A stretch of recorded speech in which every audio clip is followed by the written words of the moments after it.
የባለቤቴን ካልሲ ለማጠብ እስማማለሁ። ከባለቤቴ ጋር በጣም ነው የምስማማው። አሁን የነገርኳችሁ ምንድነው የባለቤቴን ካልሲ ለማጠብ እስማማለሁ አይደለ? and the other one ደግሞ ከባለቤቴ ጋር እስማማለሁ ያልኩት አይደለ? so what's the difference እዚህ ጋር?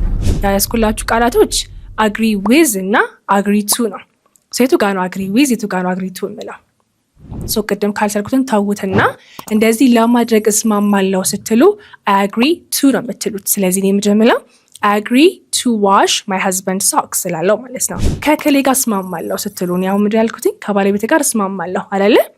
so how would I say it? I agree with my husband ከባለቤቴ ጋር እስማማለሁ አልኩኝ ማለት ነው። ልክ እንደዚህ ደግሞ another word that I have for you is apologize ይቅርታ መጠየቅ ነው አይደለ? so apologize to እና apologize for የሚለውን ላስረዳችሁ። ለምሳሌ አሁን እኔ እናንተን ስለጠፋሁባችሁ ይቅርታ ማለት ፈለኩኝ። እንደስላረኩኝ ይቅርታ ስል apologize for ነው የምለው። I apologize for not posting a video every day. okay እንደዚህ ለማድረግ ይቅርታ ስል ማለት ነው።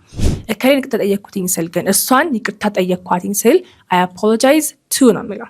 ለምሳሌ I apologized to my mother. እናቴን ይቅርታ ጠየቅኳት አልኩኝ ማለት ነው።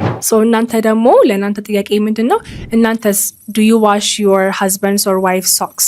እናንተስ ታጥባላችሁ የባለቤታችሁን? ኮሜንት ላይ I agree with ነው ወይስ I agree to ነው የምትሉት? ኦኬ አግሪ ማታረጉም ካላችሁ I don't agree ማለት ትችላላችሁ። it's okay. I just want you to focus on the lesson. ማጠብ ምናምን የሚለውን ነገር just forget it እና I just want you to practice. ኮሜንት ላይ አስቀምጡልኝ። ኦኬ